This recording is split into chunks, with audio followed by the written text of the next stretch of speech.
ಬನ್ನಿ ಒಂದು ನಿಮಿಷ ನೋಡು, ಇನ್ಮೇಲೆ ಎಕ್ಸಾಮ್ ಮುಗಿಯೋ ತನಕ ಹೀಗೇನೆ ನಾನೇನು ಡ್ರಾಪ್ ಮಾಡ್ತೀನಿ, ನಾನೇನು ಪಿಕ್ ಮಾಡ್ತೀನಿ. ಓಕೆನಾ? ಆಯ್ತಾ? ಸರಿ ಮಾವ. ಯಾರು ಗೊತ್ತಾಗ್ದಿಲ್ಲ ನೋಡೋಣ ಬರ್ತೀನಿ. ಥ್ಯಾಂಕ್ ಯು ಮಾವ.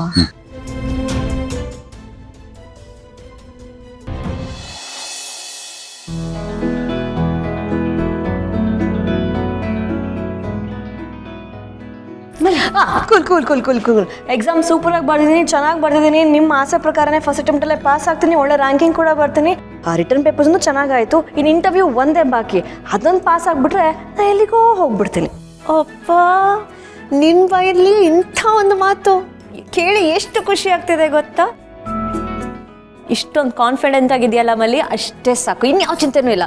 ನಿಜವಾಗ್ಲು ಇವತ್ತು ನನಗಿಂತ ಖುಷಿ ಪಡೋರು ಇನ್ಯಾರಂದ್ರೆ ಯಾರೂ ಇಲ್ಲ.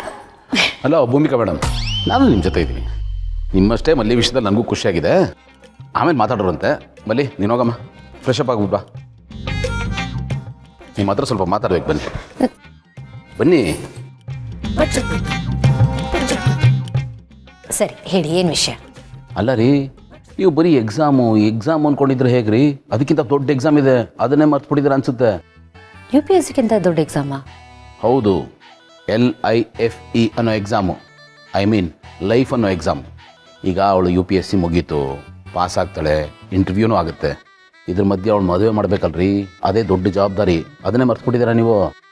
ನಾನೇನು ಮರ್ತಿಲ್ಲ. ಫಸ್ಟ್ ಎಕ್ಸಾಮ್ ಮುಗಿಲಿ, ರಿಸಲ್ಟ್ ಬರಲಿ, ಆಮೇಲೆ ಮದುವೆ ಮಾಡೋಣ ಅಂತ ಸುಮ್ಮನಿದ್ದೆ ಅಷ್ಟೆ. ಹಾಗೆಲ್ಲ ಆಗಲ್ಲ. ಎಂಗೇಜ್ಮೆಂಟ್ ಆದಮೇಲೆ ಜಾಸ್ತಿ ಗ್ಯಾಪ್ ಕೊಡಲೇಬಾರ್ದು. ಜಾಸ್ತಿ ಗ್ಯಾಪ್ ಕೊಟ್ಟಷ್ಟು ಅದು ಇದು ಏನಾದರೂ ಅಡೆತಡೆ ಬರ್ತಾನೆ ಇರುತ್ತೆ. ಗ್ಯಾಪ್ ಅನ್ನೋದು ಭಾಳ ಡೇಂಜರ್ ರೀ. ಒಳ್ಳೆ ವಿಷಯದಲ್ಲಂತೂ ಗ್ಯಾಪ್ ಕೊಡಲೇಬಾರ್ದು. ಎಲ್ಲ ಚೆನ್ನಾಗಿರುವಾಗ ಒಂದು ಫೋನಲ್ಲಿ ಮಾಡಿ ಮುಗಿಸ್ಬಿಡ್ಬೇಕ್ರಿ. ಶುಭಸ್ಯ ಶೀಘ್ರಂ ಅಂತ ದೊಡ್ಡವ್ರು ಸುಮ್ಮನೆ ಹೇಳಿದಾರೇನ್ರಿ? ಆದಷ್ಟು ಬೇಗ ಮದುವೆ ಮಾಡಿ ಮುಗಿಸ್ಬೋಣ, ಸುಮ್ಮನೆ. ಅಲ್ಲ ಗೊತ್ತಮರೇನಾ, ಪ್ಲೀಸ್, ನಾನು ಹೇಳೋದು ಸರಿಯಾಗಿದೆ, ನನ್ನ ಮಾತು ಕೇಳಿ. ನಾನು ಸಿನ್ಸಿಯರಾಗಿ ನಿಮ್ಮ ಮಾತು ಕೇಳ್ತೀನಿ ತಾನೇ, ನನ್ನ ಮಾತು ಕೇಳಿ. ಸರಿ, ಓಕೆ, ನಿಮಗೆ ಹಾಗೆ ಅನಿಸ್ತಿದೆ ಅಂದರೆ ಹಾಗೆ ಮಾಡಿ. ಸರಿ, ಡನ್ ಆಗಾದ್ರೆ ನಾನು ಹುಡುಗಂಗೆ ಬರೋಕ್ಕೆ ಹೇಳ್ತೀನಿ. ನಾಳೆನೇ ಇನ್ವಿಟೇಷನ್ ಪ್ರಿಂಟಿಗೆ ಕೊಟ್ಬೋಣ. ಸರಿ ಆಯಿತು, ನಾನು ಫೋನ್ ಮಾಡ್ಬಿಡ್ತೀನಿ.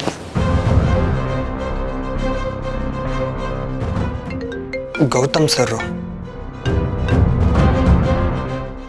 ಹಾಂ ಹೇಳಿ ಸರ್. ಮಲ್ಲಿದು ಎಕ್ಸಾಮ್ ಎಲ್ಲ ಮುಗೀತಪ್ಪ. ಸೊ ನಾವು ಮದುವೆ ಪ್ರೊಸೆಸ್ನ ಆದಷ್ಟು ಬೇಗ ಶುರು ಮಾಡ್ಕೊಂಬೋಣ ಅಂತ. ಮದುವೆ ಪ್ರೊಸೆಸ್ಸಾ? ಹಾಂ, ಅದೇ ತಾನೇ ಪ್ರಿಯಾರಿಟಿ ಲಿಸ್ಟಲ್ಲಿರೋದು. ಸೊ ನಾಳೆನೇ ಹೋಗಿ ಇನ್ವಿಟೇಷನ್ನ ಪ್ರಿಂಟಿಗೆ ಕೊಟ್ಬಿಡ್ಬೋಣ ಅಂತ. ನೋಡು, ನೀನು ಯಾರು ಇನ್ವೈಟ್ ಮಾಡಬೇಕು ಅಂದ್ಕೊಂಡಿದ್ಯಾ, ಎಷ್ಟು ಜನ ಇದ್ದಾರೆ ಎಲ್ಲನೂ ಒಂದು ಲಿಸ್ಟ್ ಮಾಡಿಕೊಂಡು ತೊಗೊಂಬಂದ್ಬಿಡು. ಆಮೇಲೆ ಅದನ್ನು ಪ್ರಿಂಟಿಗೆ ಕೊಟ್ಬೋಣ. ಒಂದು ಸತಿ ಇನ್ವಿಟೇಷನ್ ಕೆಲಸ ಮುಗಿದೋದ್ರೆ ಒಂದು ದೊಡ್ಡ ಕೆಲಸ ಆದಾಗೇ. ಸರ್ ಅದು ಯಾಕಪ್ಪ ಹಿಂಜರಿಕೆನಾ? ಭಯ ಆಗ್ತಾ ಇದೆಯಾ? ನರ್ವಸ್ನೆಸ್ ಏನೋ? ಇವೆಲ್ಲ ಕಾಮನ್ ಕಣೋ. ಅದೆಲ್ಲ ಆದ್ರೇ ಅದು ಮದುವೆ ಅಂತ ಅನ್ನಿಸ್ಕೊಳ್ಳೋದು. ನೀನು ಏನು ಯೋಚನೆ ಮಾಡಬೇಡ, ನಾವೆಲ್ಲ ಇದ್ದೀವಿ. ಎಲ್ಲನೂ ಪಟ್ಪಟ ಅಂತ ಮಾಡಿ ಮುಗಿಸ್ಬಿಡೋಣ. ನೋಡು, ಒಳ್ಳೆ ಕೆಲಸಕ್ಕೆ ಡಿಲೇ ಆಗಬಾರ್ದು, ಗೊತ್ತಾಯ್ತಾ? ನೀನು ರೆಡಿ ಇರಷ್ಟೇ. ಓಕೆ, ನಾಳೆ ಸಿಗೋಣ. ಸರಿ ಸರ್. ಟೇಕ್ ಕೇರ್, ಬಾಯ್.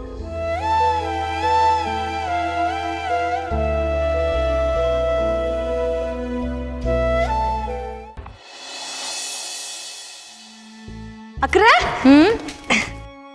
ಅಯ್ಯೋ ಎತ್ತಿದು ಇಲ್ಲಿ ನೋಡಿ. ಇದು ಐ ಗೆಸ್ ಇದು ನಿಮ್ದು ಪ್ರೀ ವೆಡ್ಡಿಂಗ್ ಫೋಟೋಸಾ ಅಂತ ಅಲ್ವಾ? ಅದೇ ನೀವಿಬ್ರು ಯಾಕೆ ಈ ಥರ ಇದ್ದೀರಾ? ಏನು ಪ್ರಶ್ನೆ ಮಲ್ಲಿ ಇದು?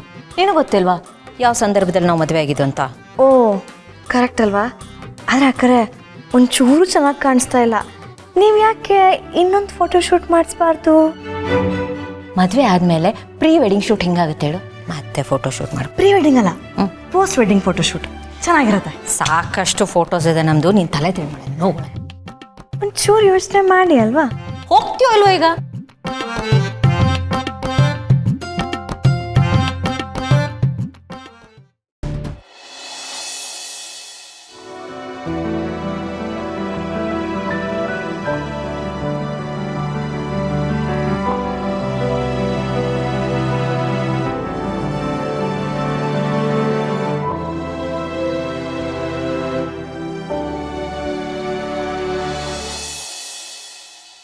ಬಾಸ್ ಬಾಸ್ ಇವತ್ತು ಎಂಥ ಕೆಲಸ ಆಯಿತು ಗೊತ್ತಾ ಬಾಸ್? ಮಲ್ಲಿ ಅವ್ರಿಗೆ ಇವತ್ತು ಮೇನ್ಸ್ ಎಕ್ಸಾಮ್ಸ್ ಇತ್ತಲ್ಲ, ಅದಕ್ಕೆ ಭೂಮಿಕಾ ಮ್ಯಾಮ್ ಕಾಲ್ ಮಾಡಿ ಮಲ್ಲಿ ಅವ್ರನ್ನ ಡ್ರಾಪ್ ಮಾಡೋದು ಕೇಳಿದ್ರು. ನಾನು ಸರಿ ಅಂತ ಮಲ್ಲಿ ಅವ್ರನ್ನ ಡ್ರಾಪ್ ಮಾಡೋದಕ್ಕೆ ಹೋದ್ನಾ, ಸಡನ್ ಆಗಿ ಅರ್ಧ ದಾರಿಲಿ ಯಾರೋ ನಮ್ಮ ಮೇಲೆ ಅಟ್ಯಾಕ್ ಮಾಡ್ಬಿಟ್ರು ಬಾಸ್. ನನಗಂತೂ ಕೈ ಕಾಲೇ ಆಡಲಿಲ್ಲ, ಫುಲ್ ಭಯ ಆಗ್ಬಿಟ್ಟಿತ್ತು. ಅದಕ್ಕೆ ಈ ವಿಷಯನ ಫಸ್ಟ್ ನಿಮ್ಮ ಹತ್ರ ಹೇಳ್ಕೋಬೇಕು ಅಂತ ಬಂದೆ. ಅಲ್ಲ ಬಾಸ್, ನಾನು ನೋಡ್ರಿ ಇಷ್ಟೊಂದು ಕಂಗಾಲಾಗಿದ್ದೀನಿ, ಜೀವನೇ ಬಾಯಿಗೆ ಬಂದಂಗಾಗಿದೆ. ಇಷ್ಟೊಂದು ಸೀರಿಯಸ್ ಮ್ಯಾಟ್ರ್ ಹೇಳ್ತಿದ್ದೀನಿ, ನೀವು ನೋಡಿದ್ರೆ ಏನು ಆಗೇ ಇಲ್ವೇನೋ ಅನ್ನೋ ಥರ ಸುಮ್ಮನೆ ಕೂತಿರಲ್ಲ ಬಾಸ್. ನನ್ನ ಪರಿಸ್ಥಿತಿ ಹೆಂಗಿದೆ ಅಂದರೆ ಪೈಲ್ವಾನ್, ಮೊಬೈಲಲ್ಲಿ ಆಲ್ರೆಡಿ ಸೇವ್ ಆಗಿರೋ ನಂಬರ್ಗೆ ಕಾಲ್ ಮಾಡಿ ಇದು ನೀವೇನಾ ಅಂತ ಕೇಳ್ದಂಗಿದೆ. ನೀನು ಎಷ್ಟೊತ್ತು ಹೇಳ್ದಿಯಲ್ಲ ಕತೆ, ಅದಕ್ಕೆ ನಾನೇ ಡೈರೆಕ್ಟ್ರು.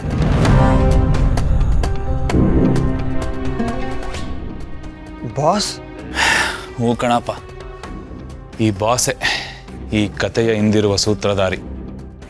ಆಲ್ರೆಡಿ ಇಲ್ಲಿ ನಾನು ನನ್ನ ಪ್ಲ್ಯಾನ್ ಫ್ಲಾಪ್ ಆಯ್ತಲ್ಲ, ವರ್ಕೌಟ್ ಆಗಲಿಲ್ವಲ್ಲ ಅಂತ ಹುರ್ಕೊಂಡು ಕೂತಿದ್ರೆ ನೀನು ಮುಂದೆ ಬಾಸ್ ಹಂಗಾಯ್ತು ಬಾಸ್ ಹಿಂಗಾಯ್ತು ಅಂತ ಅದ್ರ ಮೇಲೆ ತುಪ್ಪ ಸುರಿತಾ ಇದೆಯಾ. ಬಾಸ್ ಇದನ್ನೆಲ್ಲ ನೀವು ಮಾಡಿಸಿದ್ದ? ಹ್ಞೂ ಕಣ, ನಾನೇ. ಅದಕ್ಕೆ ನಮ್ಮ ಹುಡುಗರು ನಿನಗೇನೂ ಮಾಡಿಲ್ಲ, ಅವಳನ್ನ ಟಾರ್ಗೆಟ್ ಮಾಡಿರೋದು. ಇಲ್ಲ ಅಂದಿದ್ರೆ ನಿನ್ನ ಕತೆ ಏನಾಗಿರೋದು ಯೋಚನೆ ಮಾಡು. ನೀನು ನನ್ನವನವನು ಸೀಲಿದೆಯಲ್ಲಪ್ಪ, ಅದಕ್ಕೆ ಬಚಾವಾಗಿದೆಯಾ. ಆದ್ರೂ ಏನು ಬಾಸ್ ಇದೆಲ್ಲ? ಸ್ವಲ್ಪ ಹೆಚ್ಚು ಕಡಿಮೆ ಆಗಿದ್ರು ನನ್ನ ಜೀವಕ್ಕೆ ಏನಾಗ್ತಿತ್ತೋ ಏನೋ. ನಿಮ್ಮಿಬ್ಬರ ಮಧ್ಯೆ ನಾನು ಸುಮ್ಮನೆ ಸೆಂಟ್ರಲ್ ಸಿಗಾಕೊಂಡು ನನಗೇನಾಗ್ಬಿಡ್ತು ಅಂತ ಭಯದಲ್ಲಿದ್ದೀನಿ ಬಾಸ್. ಆದ್ರೂ ನಿಮ್ಗೆ ಯಾಕೆ ಅವ್ರ ಮೇಲೆ ಅಷ್ಟೊಂದು ದ್ವೇಷ ಮತ್ತು ಕೋಪ ಅಂತೀನಿ? ಸುಮ್ಮನೆ ಮೆಂಟಲ್ ಬರ್ಡನ್ನು. ಅವ್ರನ್ನ ಇಗ್ನೋರ್ ಮಾಡ್ಬಿಟ್ಟು ಆರಾಮಾಗಿರ್ಬೋದಲ್ವಾ ಬಾಸ್?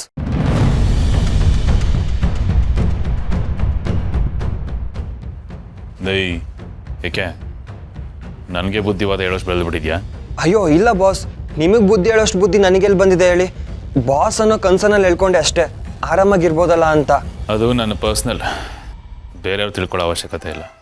ಆದ್ರೂ ಅವ್ರ ಪಾಪ ಅಲ್ವಾ ಬಾಸ್? ನನಗೆ ಹಂಗೆ ಅನಿಸ್ತು, ಅದಕ್ಕೆ ಹೇಳಿದೆ ಬಾಸ್. ಮುಚ್ಚೋ ಬಾಯಿ. ಹೆಂಗಿದೆ ಮೈಗೆ? ಜಾಕ್ ಯಾಕೋ ಆ ಕಡೆ ಆಗ್ತಾ ಇದೆಯಾ? ಕರುಣೆ ಉಕ್ಕಿ ಹರಿತಾರಂಗಿದೆ. ಹುಷಾರು. ಎಮೋಷನ್ಸು ಫೀಲಿಂಗ್ಸು ಅಂತ ಏನಾದ್ರು ತೋರ್ಸಕ್ಕೆ ಹೋದ್ರೆ ನಿನ್ನನ್ನು ಲೈಫ್ ಲಾಂಗ್ ಮೋಷನ್ಲೆಸ್ ಮಾಡಿಬಿಡ್ತೀನಿ. ಸಿಂಪತಿ ತೋರ್ಸೋಕ್ಕೂ ಮುಂಚೆ ಸಿಂಪತಿ ತೋರಿಸಿದ್ರೆ ನಿನ್ನ ಗತಿ ಏನಾಗುತ್ತೆ ಅಂತ ಯೋಚನೆ ಮಾಡು. ಏನು ಬಾಸ್ ನೀವು? ನಾನು ಆಲ್ರೆಡಿ ಕಂಗಲಾಗಿದ್ದೀನಿ, ನೀವು ಮತ್ತೆ ಈ ಥರ ಎಲ್ಲ ಎದುರಿಸ್ತಾ ಇದ್ದೀರಲ್ಲ. ನಾನು ಅದಕ್ಕೆ ಅವತ್ತು ಹೇಳಿದ್ದು, ನನಗಿದ್ರು ಸವಾಸನೇ ಬೇಡ, ನಾನು ಇದರಲ್ಲೆಲ್ಲ ಇನ್ವಾಲ್ವ್ ಆಗಲ್ಲ ಅಂತ. ಆದರೆ ನೀವೇ ಪಂಪ್ ಹೊಡೆದು ನಾನಿದ್ದೀನಿ, ನಿನ್ಗೇನೂ ಆಗಲ್ಲ, ನನ್ನ ಅಭಯ ಆಸ್ತಿ ಯಾವಾಗಲೂ ನಿನ್ನ ಮೇಲೆ ಇರುತ್ತೆ ಅಂತ ಧೈರ್ಯ ತುಂಬಿದ್ರಿ. ಆದರೆ ಇವಾಗ ನೋಡಿದ್ರೆ ನೀವೇ ಈ ಥರ ಎದುರಿಸ್ತಾ ಇದ್ದೀರಾ. ಸುಮ್ಮನೆ ಸೆಂಟ್ರಲ್ ಅನ್ಯಾಯವಾಗಿ ತಗ್ಲಾಕೋಬಿಟ್ನ ಅಂತ ಅನಿಸ್ತಾ ಇದೆ ನನಗೆ. ಹೇ ಪೈಲ್ವಾನ್, ಹೆದರ್ಕೊಂಡೇನೋ? ಸುಮ್ಮನೆ ಚೋಕು ಕಣೋ, ಚಮಕ್ಕು. ನೀನು ಯಾವತ್ತಿದ್ರು ನನ್ನ ಶಿಷ್ಯ ಕಣೋ, ನನ್ನ ಪೈಲ್ವಾನ್ ನೀನು. ನಿನಗೇನಾದ್ರು ಆಗಕ್ಕೆ ಬಿಟ್ಬಿಡ್ತೀನಿ ನಾನು, ಅಥವಾ ನಾನು ಹಿಂಗೇನಾದ್ರು ಮಾಡ್ತೀನಾ? No way. ಆಗಂಗಿದ್ರೆ ಇವತ್ತೇನಾದ್ರು ಆಗ್ಬೇಕಿತ್ತಲ್ವಪ್ಪ? ಯಾವತ್ತಿದ್ರು ನಿನ್ನ ಬಚಾವ್ ಮಾಡೋನು ನಾನೇ, ಅದು ನಿನ್ನ ತಲೆಯಲ್ಲಿರಲಿ. ಅಮೃತಧಾರೆ